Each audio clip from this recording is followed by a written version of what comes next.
Mchezaji wetu Pacome Zouzoua baada ya kutolewa jana uwanjani kwa msaada wa ambulance alipelekwa moja kwa moja kwenye hospitali ya Aga Khan, na kwa sababu ya jeraha lake kuwa baya kama ambavyo mmeliona, na nisingependa sana kwenda kwenye details kuzungumza kuhusu jeraha lake, tulimpeleka Aga Khan na akaingia moja kwa moja emergency, na jopo la wataalamu pale Aga Khan kwa kushirikiana na madaktari wa klabu yetu Young Africans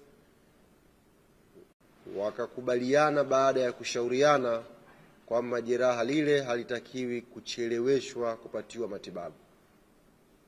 Kwa baada ya discussion tukakubaliana na uongozi ukatoa baraka zake Pacome Zouzoua afanyiwe operation jana kwa ajili ya kupatiwa matibabu. Tunamshukuru Mwenyezi Mungu, majira ya saa 8 usiku operation hiyo ilikuwa imekamilika kwa mafanikio ya 100%, na kwa mujibu wa ripoti ya madaktari watakuwa na wiki 6 za kumwangalia baada ya operation hiyo, ambayo itakuwa ni uangalizi wa awali. Alafu baada ya hapo tutakuja kuwapa taarifa sasa Pacome Zouzoua anaweza kuwa nje ya uwanja kwa kipindi gani. Narudia, sitapenda sana kuzama kwenye details ya jeraha lenyewe kwa sababu kila mmoja ameona.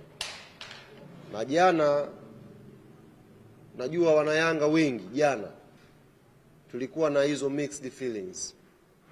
Kuna wakati tulikuwa na furaha kwa sababu tumechukua ubingwa wa 5 mfululizo, lakini ndani ya mioyo yetu kuna simanzi ilikuwa inatembea kwa sababu mwanajeshi wetu mmoja ambaye tangia ameanza kuvaa jezi ya klabu yetu amekuwa akijitoa kwa 100% kwa ubora wake mkubwa kuhakikisha klabu yetu inapata mafanikio. Hatukuwa naye kwenye sherehe za jana, yeye alikuwa yuko hospitali tena akitakiwa kufanyiwa matibabu ya haraka iwezekanavyo. Ilituumiza sana wakati wa mapumziko, vilio vilitawala kwenye dressing room yetu. Nichukue fursa hii kumpongeza sana one of the senior player kwenye timu yetu, Salum Abubakar Shuaboy, ambaye aliplay part kubwa mno kuhakikisha anazungumza na wachezaji wenzake kuwaweka sawa warudi kiakili kuicheza second half ya jana.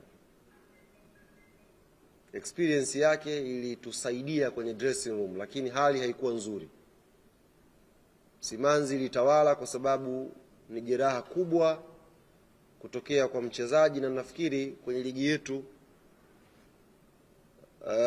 kwa uwanjani baada ya muda mrefu nafikiri ndio jeraha ambalo tumekutana nalo kwenye ligi yetu.